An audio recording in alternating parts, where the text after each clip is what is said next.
You might have noticed something strange happening in the Denver real estate market. A growing number of sellers are saying now's not the time and pulling their homes off the market. Delistings are up nearly 50% nationally compared to last year, and Denver is seeing the same trend.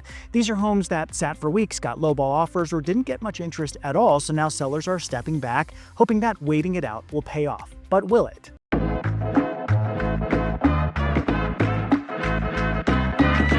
Hey everyone, Ryan Haarer, Denver Realtor here. Before we look at whether or not pulling your home off the market will pay off and how buyers should think about this, let's take a look at how the current real estate market is doing in the Denver metro area. Despite the uptick in delistings, Denver metro home prices are still up 1.7% year over year. Now, that's not the case for every neighborhood or sector of the market. The condo market, for instance, is down about 3% year over year, but the key here is balance. It's not the runaway market we saw during the pandemic. Homes are taking longer to sell. In June, the average days on market was 37, a 32% increase from a year ago. And the big story is inventory, with a nearly 40% increase in active listings compared to 2024. Homes are still selling, though, slightly fewer than last year, but again, prices have remained stable, up 1.7% year over year. So why are some sellers pulling out of the market now? Because interest rates have remained elevated, many home buyers have taken the summer off, opting for a European vacation over dealing with the higher cost of housing. Those buyers who are in the market, though, have noticed the rise in inventory and in turn are trying to get prices down. The current Denver real estate market has led to reduced showings and lots of low offers, and many sellers simply aren't willing to bend as far as some buyers would like. We hear all the time about a housing market crash, but here's the issue. Many sellers aren't desperate enough to sell at a big discount. They're sitting on record equity, and many of them on historically low interest rates. They'll rent out the home or wait for the environment to improve. But will the environment improve? I'm not going to sit here and pretend like I have a crystal ball. I don't know what is going to happen, but most of what I'm seeing from financial and market analysts suggests we won't see major rate cuts in 2025. There's lots of political pressure to reduce interest rates with a new, somewhat politically appointed Fed chair. That could mean lower rates and more buyer demand in 2026. If that's the case, the rest of 2025 will likely result in flat home prices or slightly declining home prices in some neighborhoods, which, by the way, is why you need to contact your favorite Denver real estate agent, hello, to understand your micro market.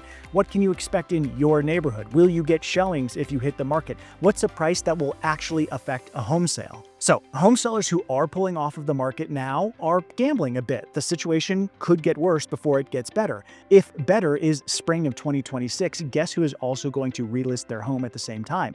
The hundreds, the thousands of other home sellers who are hitting pause in summer of 2025. So yes, lower rates could mean better buyer demand, but we're likely never going back to the hair on fire, hyper low interest rates of 2021. We will likely see some improvements to buyer demand matched with pent up supply coming back to the market. Many sellers are sitting on a ton of equity. The best time to sell was 2-3 years ago. The next best time is now. And we simply don't have a clear picture of what the next 6, 12, 18 months are going to look like. So if life is calling on you to move, find a new home, and cash out of the massive equity you're likely sitting on, you must do the following well to actually sell. I call it the 3 Ps. Pricing is paramount. If you do nothing else, price your home appropriately. You're no longer going to get 5% over what the last comparable home sold for. In fact, as appreciation slows, it's possible you get an offer for less.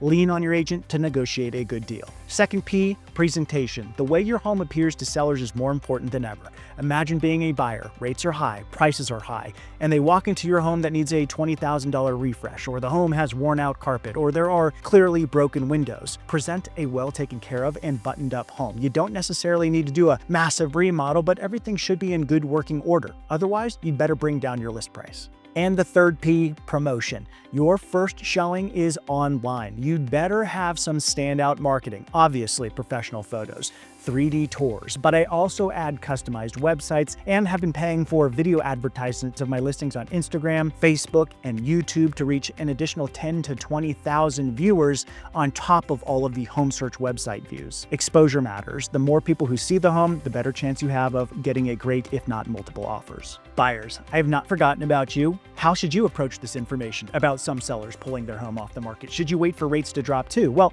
It depends. I've had many conversations with wannabe home buyers this year who are simply not comfortable with the monthly payment they'd have in a home that suits them. They may be pre-approved to spend a certain amount of money, but the payment makes them feel squeezed. And for those people, waiting is probably a good idea, but they have to accept the fact that there could be increased competition next year. And for those buyers who do feel comfortable in this market, congratulations. It's the best buyer's market in the Denver area in the last decade. Now, don't expect to get well-priced homes 10-20% under asking price, but you are very likely going to be able to get the seller to pay for your closing costs or to pay for an interest rate reduction, maybe something off of the purchase price, making the process more affordable for you. And home repairs, yes, those are being negotiated too. While many other buyers go on summer vacation, you might find yourself scoring a deal while they're not looking, and while sellers are coming to terms with the fact that they don't have all the power anymore. I hope you found this market update informative. It's my goal to provide all the knowledge you need to make smart decisions in this market. If you have additional questions or need help buying or selling a home in the Denver metro area, shoot me a text, give me a call, DM me on Instagram.